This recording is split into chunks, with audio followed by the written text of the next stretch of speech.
Hello மக்களே, welcome to RJ Tamil audio novels. நான் தான் உங்கள் ஆர்ஜே. என்னுடைய கதைகளை கேட்டு மகிழ என்னுடைய சேனலை சப்ஸ்கிரைப் செய்து கொள்ளுங்கள்.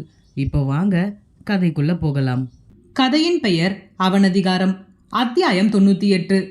அபிமன்யுவின் நடத்தையிலும் வள்ளியம்மையின் நடத்தையிலும் ஆக்ரோஷமான கிருஷ்ணமூர்த்தி ஒரு நிமிஷம் என்று கத்தினார்.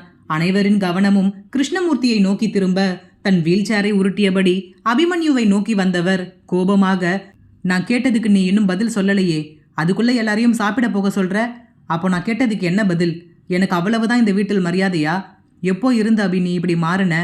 உன்னுடைய தாத்தாவுடைய பேச்சையே மீறி நடக்கிற அளவுக்கு உனக்கு என் மேல மதிப்பும் மரியாதையும் இல்லாமல் போயிடுச்சா? அபிமன்யு அரும்பாடுபட்டு தன் கோபத்தை கட்டுப்படுத்த முயற்சி செய்தபடி, தாத்தா, உங்களுடைய எல்லா சந்தேகத்திற்கும் இப்போவே பதில் வேணுமா? நான் சொல்லவா? இங்கே எல்லாரும் முன்னாடியும் சொல்லவா என்றான். என்னதான் அவன் தன் கோபத்தை மறைக்க நினைத்தாலும் அவனின் சீரும் குரலின் மாற்றமே கூறியது அவனின் கோபத்தின் அளவை. இதுவரை கிருஷ்ணமூர்த்தியின் முன்பு அபிமன்யு இப்படியெல்லாம் நடந்து கொண்டதே கிடையாது. இதுவே முதல் முறை. தன்மேல் இவ்வளவு கோபமாக இருக்கும் அபிமன்யுவை கிருஷ்ணமூர்த்தி பார்ப்பது இதுவே முதல் முறை. அவரால் தான் காணும் காட்சியை உண்மை என்று நம்பவே முடியவில்லை. தாத்தா தாத்தா என்று சிறு வயது முதல் எவ்வளவு பாசமாக தன்னை சுற்றி சுற்றி வந்தவன் இப்பொழுது இப்படி அடியோடு மாறிவிட்டானே. தன்னையே கேள்வி கேட்கிறான், குரலை உயர்த்தி பேசுகிறான், அதுவும் மிரட்டும் தோணியில் என்று எண்ணுகையில் கிருஷ்ணமூர்த்திக்கு கோபம் தலைக்கேறியது. கிருஷ்ணமூர்த்தி கோபமாக, என்ன அபி, தாத்தா தாத்தான்னு என் மேல அவ்வளவு பாசமாயிருப்ப? நான் எது சொன்னாலும் அது சரியாதான் இருக்கும்னு அப்படியே நான் சொல்றதை கேட்ப. இப்போ எல்லாம் நீ ரொம்ப மாறிட்ட. அதுக்கெல்லாம் யார் காரணம் என்று எனக்கு தெரியும் என்றவர் யாழ்னியை முறைத்து பார்த்தார். அபிமன்யு அவரின் பார்வை செல்லும் திசையை பார்த்தவன், யாரும் காரணம் இல்ல. நான் என்ன சின்ன குழந்தையா? யாராவது சொல்லி கொடுத்து என்ன மாற்ற?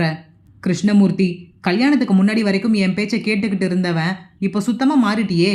அப்போ இதுக்கு என்ன காரணம்? அபிமன்யு, காரணத்தை நீங்க இப்போவே தெரிஞ்சுக்கணும்னு ஆசைப்பட்டா சொல்ல நானும் ரெடிதான். அபிமன்யு ஏதோ பொடி வைத்து பேசுவது போலவே கிருஷ்ணமூர்த்திக்கு தோன்றியது.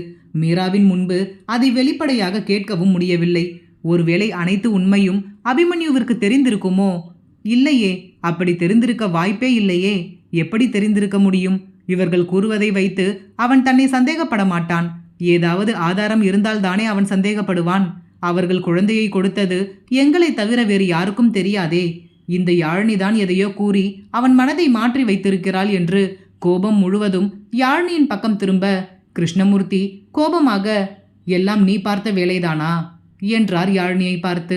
அபிமன்யு, இப்போ எதுக்கு தாத்தா அவகிட்ட கோபமா பேசுறீங்க? உங்களுக்கு ஏன் மேலதான கோபம்? எதுவா இருந்தாலும் என்கிட்டயே நேரடியா பேசுங்க. அவகிட்ட எதுவும் பேசக்கூடாது என்றான் அதிகாரமாக. கிருஷ்ணமூர்த்தி, ஏன் ஏன் பேசக்கூடாது? உன்னை இப்படி அவதானே மாத்தி வச்சிருக்கா? நான் அப்படிதான் பேசுவேன். அவங்க வீட்டுக்கு உன்னை கூப்பிட்டுட்டு போய் தங்க வைக்கும் போதே நான் நினைச்சேன், கடைசியில் மொத்தமா என் பேரனை மாத்திட்டல்ல என்று அபிமன்யுவிடம் தொடங்கியவர் யாழினியிடம் முடித்தார். யாழினிக்கு என்ன கூறுவது என்று தெரியவில்லை. இப்படி தேவையில்லாத பழியை போட்டால் என்ன செய்வது? இப்பொழுதுதான் சில காலங்களாக அபிமன்யு தன்னிடம் அன்பாக நடந்து கொள்கிறான். தன் வீட்டாரிடமும் எந்த ஒரு வெறுப்பும் இன்றி நடந்து கொள்கிறான். இவர் மேலும் அபிமன்யுவை ஏற்றிவிடும்படி பேசுகிறாரே. இவரின் பேச்சை கேட்டு மீண்டும் அபிமன்யு பழையபடி மாறிவிட்டால் என்று எண்ணும் பொழுதே யாழினிக்கு மிகவும் பயமாக இருந்தது. மகேந்திரன், மாமா, தேவையில்லாத பிரச்சனை எதுவும் வேண்டாம். வீட்டுக்கு வந்தவங்க கிட்ட இப்படிதான் நடந்துப்பீங்களா? உங்களுக்கு அவங்கள பிடிக்கலைன்னா பரவாயில்ல, விடுங்க. அதுக்காக அவங்கள இங்க வரக்கூடாதுன்னு எல்லாம் சொல்ல முடியாது. ஏன்னா அவங்க என்னுடைய சம்பந்தி, என் மருமகளுடைய வீட்டு ஆளுங்க. அவங்க இங்க வருவதற்கு எல்லா உரிமையும் அவங்களுக்கு இருக்கு. நீங்க இப்படி மரியாதை குறைவா அவங்க கிட்ட நடந்துக்கிறது எனக்கு கொஞ்சமும் பிடிக்கல என்றார் வெளிப்படையாக. கிருஷ்ணமூர்த்திக்கு இதற்கு மேல் எதுவும் கூற முடியவில்லை. உறவு முறை இப்பொழுது மாறிவிட்டதே. அக்கா தங்கை உறவு முறை போய் இப்பொழுது சம்பந்தி ஆகிவிட்டார்களே. அவர் எதையெல்லாம் நினைத்து பயந்தாரோ, எதையெல்லாம் நடக்கக்கூடாது என்று எண்ணினாரோ அது அனைத்துமே அவர் கண்முன்னேயே நடக்கிறது. ஆனால் அதையெல்லாம் தடுக்க முடியாமல் திணறியபடி நின்றிருக்கிறார். அபிமன்யு, இப்போ என்ன தாத்தா உங்களுக்கு பிரச்சனை? உங்களுக்கு என்ன தெரியணும்? எதுவா இருந்தாலும் இன்னைக்கே பேசி முடிச்சிடலாம், சொல்லுங்க என்றான் நேரடியாக. கிருஷ்ணமூர்த்தி எங்கே அபிமன்யுவிற்கு அனைத்து உண்மைகளும் தெரிந்திருக்குமோ அப்படி தெரிந்திருந்து இப்படி அனைவரின் முன்பும் அவன் கூறிவிட்டால் அனைவருக்கும் உண்மை தெரிந்துவிடுமே, தன்மேல்தான் தவறு என்று தெரிந்துவிடுமே என்று எண்ணியவர் சுதாரிப்பாக, எனக்கு எந்த பிரச்சனையும் இல்லை, ஒரு மண்ணும் தெரிய தேவையில்லை என்றவர் கோபமாக கீழே சென்று விட்டார். வேலுச்சாமி தயக்கமாக மகேந்திரனிடம், மன்னிச்சிருங்க தம்பி, எங்களால் தான் இவ்வளவு பிரச்சனை. நாங்க வந்திருக்கவே கூடாது. மகேந்திரன், என்ன பேச்சு பேசுறீங்க மாமா? நீங்க வந்ததில் எங்களுக்கு ரொம்ப சந்தோஷம். உங்க பேத்தியோட பிறந்த நாளை கொண்டாடுறதுக்காக தானே நீங்க வந்திருக்கீங்க. உங்களை இங்க வரக்கூடாதுன்னு சொல்றதுக்கு யாருக்கும் உரிமை கிடையாது. நீங்க எங்களுடைய சம்பந்தி. இங்கு வருவதற்கு உங்களுக்கு எல்லா உரிமையும் இருக்கு. அவர் பேசினதையெல்லாம் நீங்க எதுவும் மனசுல வச்சுக்க தேவையில்லை. அபிமன்யு, டேட், ஷைலஜாவோட மேரேஜ்க்கு இன்னும் 1 வீக் தானே இருக்கு. அது வரைக்கும் இவங்க எல்லாம் இங்கேயே ஸ்டே பண்ணட்டும் என்றான் கண்டிப்பான குரலில். மகேந்திரன், தாராளமா தங்கட்டும் அபி, யாருக்கும் எந்த ஆட்சேபனையும் கிடையாது. அபி சொல்றதும் சரிதான். நீங்க எல்லாம் இங்கேயே தங்குங்க. இன்னும் 1 வாரத்தில் என் தங்கச்சி பொண்ணு கல்யாணம். அதையும் முடிச்சிட்டு ஊருக்கு போகலாம். விசாலாட்சி, இப்போ இது ரொம்ப முக்கியமா? இந்த கல்யாணத்துக்காக 1 வாரம் தங்க சொல்றாங்க. என் பொண்ணு ஒன்றும் இல்லாதவனை கல்யாணம் பண்ணிக்கிட்டு போறத பார்த்து கேலி செய்யறதுக்காகவே இந்த கும்பல் இங்க தங்க போகுதா என்று உள்ளுக்குள் எள்ளும் கொள்ளும் வெடித்தது. சுப்பிரமணி, இல்லங்க, பரவாயில்ல, இருக்கட்டும் என்று ஆரம்பிக்கும் பொழுதே அபிமன்யு, எந்த காரணமும் தேவையில்லை மாமா, நீங்க 1 வீக் இங்க தான் தங்கணும். மேரேஜ் முடிச்சிட்டு எல்லாரும் கிளம்பலாம் என்றவன் அவ்வளவுதான் என்பது போல் தன் தாயிடம், அம்மா, எல்லாரையும் கூப்பிட்டுக்கிட்டு கீழே வாங்க, டைம் ஆகுது, சாப்பிடணும் என்று விட்டு யாழ்னியை மட்டும் தன்னுடன் அழைத்து கொண்டு சென்று விட்டான். பிறகு மீராவும் வள்ளியம்மையும் மகேந்திரனும் அனைவரையும் சமாதானம் செய்து கீழே அழைத்து வந்து சாப்பிட வைத்தனர். யாருக்கும் முகமே சரியில்லை. பெயருக்கு அனைவரும் உண்டவர்கள் எழுந்து விட்டனர். சுப்பிரமணிக்கு மட்டும் இங்கே இருக்க சற்றும் விருப்பமில்லை. ஆனால் அபிமன்யுவின் பேச்சை மீறி போக முடியாமல் அமர்ந்திருந்தார். அவரின் நிலையை உணர்ந்த மகேந்திரன் அவர் அருகில் சென்றவர், என்னாச்சு, உங்க முகமே சரியில்லையே, இன்னும் நடந்ததையே நினைச்சுக்கிட்டு இருக்கீங்களா? சுப்பிரமணி பெயருக்காக சிரித்தவர், அப்படியெல்லாம் இல்லை சம்பந்தி. மகேந்திரன், எனக்கு உங்க நிலை புரியுதுங்க. எனக்கும் ஒரு பொண்ணு இருக்கா. அவளை கல்யாணம் செய்து கொடுத்த இடத்துல எங்களுக்கு இப்படி நடந்தா எப்படி இருக்கும்னு எங்களால் புரிஞ்சுக்க முடியுது. ஆனா ஏதோ பழைய பகையை ஞாபகம் வச்சுக்கிட்டு தான் மாமா இப்படி எல்லாம் நடந்துக்கிறார்.